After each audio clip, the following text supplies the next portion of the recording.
Afternoon class. Today we will see the medical surgical nursing. In that subject, we will see the new topic coronary artery disease. तर या chapter मध्ये आपण काय काय बघणार आहे? Definition of coronary artery disease, त्याचे कोणते कोणते रिस्क फॅक्टर, त्याची पॅथोफिजिओलॉजी, क्लिनिकल मॅनिफेस्टेशन्स, डायग्नोस्टिक इव्हॉल्युशन्स आणि मॅनेजमेंट, मेडिकल सर्जिकल आणि नर्सिंग मॅनेजमेंट. तर पहिले definition. coronary arteriosclerosis is characterized by abnormal accumulation of lipid or fatty substance and fibrous tissue in the vessel wall. तर coronary arteriosclerosis मध्ये काय होतं? ॲबनॉर्मली accumulation होतं कशाचं? लिपिड्सचं, फॅट्सचं किंवा फायब्रस टिश्यूचं. कशामध्ये? त्याचे हार्टचे जे वॉल असतात, वॉल व्हेसल असतात त्यांच्यामध्ये. आणि हे सबस्टन्स काय करतात? Block and narrow the blood vessel. जे ब्लड व्हेसल आहे, हार्टला ब्लड सप्लाय करणारे ब्लड व्हेसलला ब्लॉक करतात किंवा नॅरो करतात. नॅरो करतात म्हणजेच त्याची साईज कमी करतात, त्याच्यामुळे ब्लड सप्लाय कमी पोहोचतो हार्टला. And reducing the blood flow to the myocardium and resulting in a coronary artery disease. यांच्यामुळे काय होतं? ब्लॉक झाल्यामुळे आणि नॅरो झाल्यामुळे मायोकार्डियमला ब्लड फ्लो कमी पोहोचतो, त्याच्यामुळे काय होतं? कोरोनरी आर्टरी डिसीज होतो. तर याचे रिस्क फॅक्टर कुठले? मॉडिफायबल रिस्क फॅक्टर म्हणजे ज्याच्यामध्ये आपण मॉडिफिकेशन करून ते ठीक करू शकतो. मॉडिफिकेशन म्हणजे त्याच्यामध्ये आपण चेंजेस करू. तरी पहिले सिगरेट स्मोकिंग, तर याच्यामध्ये आपण पेशंटला सिगरेट अवॉइड करायला सांगणार, हे मॉडिफायबल फॅक्टर झाले. त्याच्यानंतर elevate the lipid level in a blood, ब्लडमध्ये लिपिड लेवलचं इलेव्हेट करायचे. ब्लड प्रेशरला इलेव्हेट करायचा म्हणजे इन्क्रीज करायचा. हायपरग्लायसेमियाला आपण नॉर्मल करू शकतो. ओबेसिटीला नॉर्मल करू शकतो. फिजिकल ॲक्टिव्हिटी, इनॲक्टिव्हिटीला आपण ॲक्टिव्हिटी करू शकतो. ते आहेत मॉडिफायबल. अजून कुठले? यूज ऑफ ओरल कॉन्ट्रासेप्शन, हे आपण अवॉइड करायला सांगू शकतो. इन्फेक्शन आपण अवॉइड करू शकतो, प्रिव्हेंट करू शकतो पेशंटमध्ये. बिहेवियर पॅटर्नमध्ये कुठल्या? Stress, aggressiveness and hostility. जिओग्राफीमध्ये काय हे केलं जातं? Higher incidence in industrialise region, म्हणजे जे पीपल इंडस्ट्रियलाइज एरियामध्ये राहतात त्यांच्यामध्ये जास्त आपल्याला CAD हा डिसीज बघायला मिळतो. CAD म्हणजे कोरोनरी आर्टरी डिसीज. तर नॉन मॉडिफायबल फॅक्टर्स कुठले? पॉझिटिव्ह फॅमिली हिस्ट्री, म्हणजे ज्या फॅमिलीमध्ये ऑलरेडी हा डिसीज आहे, coronary artery disease, second generation किंवा थर्ड जनरेशनमध्ये. Age 35 to 55 years. जेंडर कुठल्या जेंडरमध्ये कॉमनली सीन होतं? मेलमध्ये. तर रेसमध्ये कुठल्या लोकांमध्ये जास्त बघायला भेटतं? आपल्याला आफ्रिकन अमेरिकन्समध्ये बघायला भेटतं. याची पॅथोफिजिओलॉजी काय आहे? म्हणजे हा डिसीज कसा होतो ते त्याची पॅथोफिजिओलॉजी फ्लो एक. तर पहिलं काय होतं? अकोमोलेशन होतं. कशाचं? फॅटचं.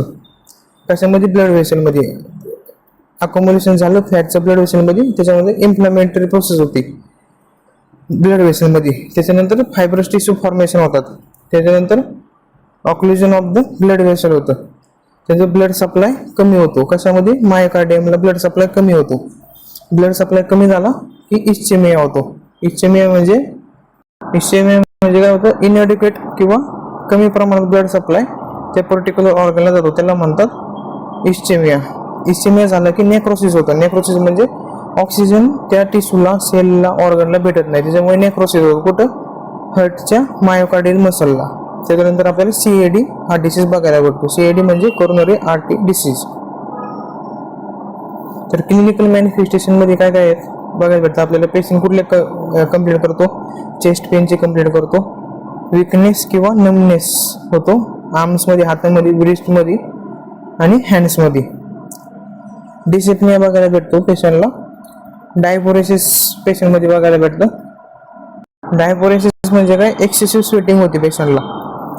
फॅटिक, थकलेला पेशंट बघायला भेटतो. पाल्पिटेशन बघायला भेटतात आपल्याला. नॉझिया अँड वॉमिटिंग. ECG, इलेक्ट्रोकार्डिओग्राम मध्ये आपल्याला चेंजेस बघायला भेटतात. व्हेंट्रिक्युलर एन्युरिझम ECG मध्ये आपल्याला बघायला भेटतं.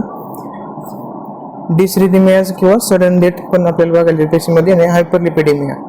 हे सगळे क्लिनिकल मॅनिफेस्टेशन आहेत CADचे. त्याच्यानंतर ह्याचं डायग्नोसिस इव्हॉल्युशन कसं करणार आपण, हिस्ट्री कलेक्शन मध्ये फॅमिली हिस्ट्री मोस्ट इम्पॉर्टंट, कारण की फॅमिली जर पॉझिटिव्ह फॅमिली हिस्ट्री असेल तर पेशंटमध्ये पण CAD येण्याचे चान्सेस असतात. फिजिकल एक्झामिनेशन करणार पेशंटचं, ब्लड इन्व्हेस्टिगेशन करणार, ब्लडमध्ये ABG ॲनालिसिस करणार, arterial blood gas analysis, urine analysis करणार, लिपिडची मात्रा जाणून घेण्यासाठी, चेस्टचा एक्सरे करणार, त्याच्यामध्ये आपल्याला ब्लॉक आहेत का ते दिसून येतं, ECG करणार, 2D एकोमध्ये आपल्याला कुठल्या आर्टरीमध्ये कुठल्या व्हेसलमध्ये ब्लॉक आहेत ते बघता येतात. अँजिओग्राफीमध्ये पण ते दिसतं आपल्याला. अँजिओग्राफीमध्ये आपण 2 आर्टरी यूज करतो, एक रॅडियल एक फिमोरल.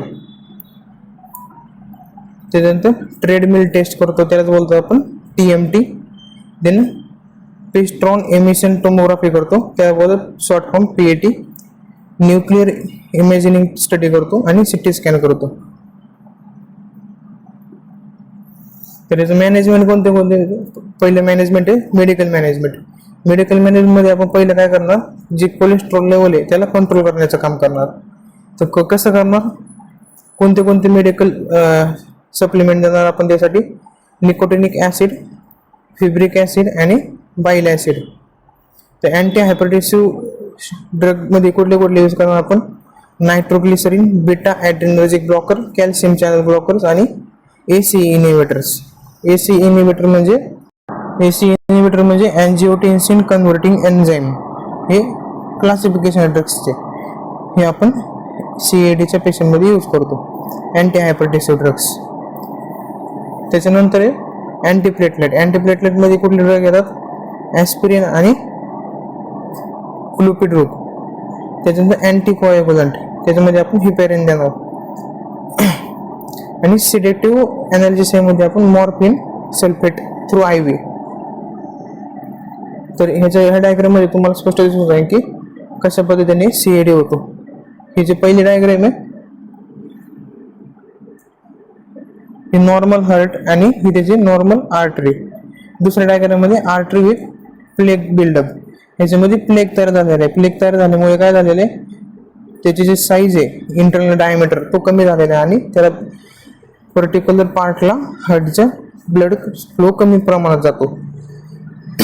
नॅरो कोरोनरी आर्टरी, नॅरोइंग होतं कोरोनरी आर्टरीज.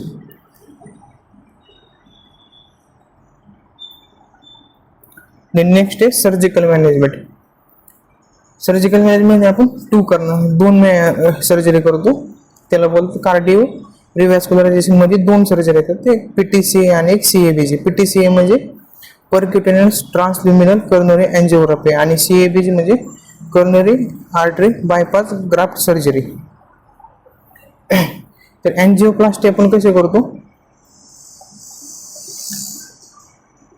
ह्याच्यामध्ये ज्या ब्लड व्हेसलमध्ये प्लेग तयार झालेला आहे किंवा ब्लड फ्लो कमी प्रमाणात जातोय, एक नॅरोइंग झालेलं आहे किंवा ब्लॉक झाले, तिथे आपण स्टेन टाकतो म्हणजे जाळीचं स्ट्रक्चर टाकतो आणि तिथे गेलो तिथे फुगतं. ते फुगल्यामुळे तो जो नॅरोइंग पार्ट झालेला आहे तो नॉर्मल लेवलमध्ये येतो आणि ब्लड फ्लो हा नॉर्मल होतो. तर या पद्धतीचा तो स्टेन असतो. सुरुवातीला एक सरळ नळी असते, त्याच्यानंतर त्याच्यामध्ये त्याला इन्फ्लेट केलं जातं. असं होतं, याने इन्फ्लेट केल्यानंतर जे इन्स्ट्रुमेंट आहे हे इन्स्ट्रुमेंट हे काढून घेतलं जातं आणि हा जो स्टेन आहे हा इथंच राहतो कायमस्वरूपी. त्यानंतर CABGचे 4 टाइप्स आहेत, एक सिंगल, डबल, ट्रिपल आणि क्वाड्रपल. तर नर्सिंग मॅनेजमेंटमध्ये आपण काय करणार आहे, पेशंटमध्ये असेसमेंट करणार, डायटरी मॉडिफिकेशन करणार, फिजिकल ऍक्टिव्हिटी प्रोव्हाइड करणार पेशंटला,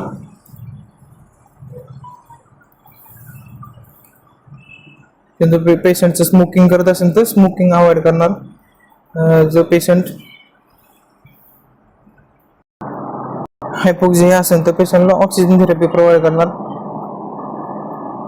तर हे सगळे असेसमेंट करणार, हेड टू फूट असेसमेंट करणार आणि केअर प्रोव्हाइड करणार, नर्सिंग केअर. आणि याचे डायग्नोसिस कसे तयार करणार आपण, ॲक्यूट पेन, चेस्ट पेन होते, acute pain related to hypoxia due to the coronary artery obstruction म्हणजे ब्लॉकेज होतं किंवा नॅरोइंग होतं.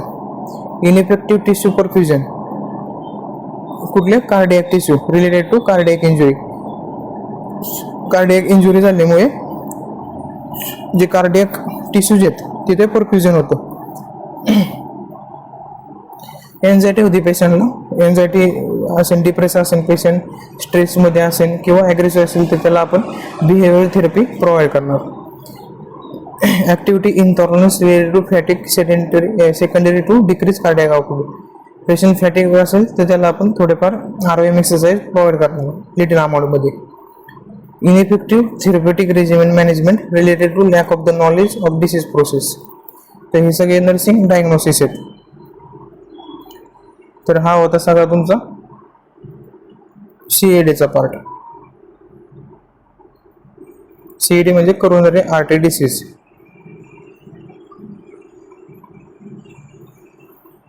थँक्यू.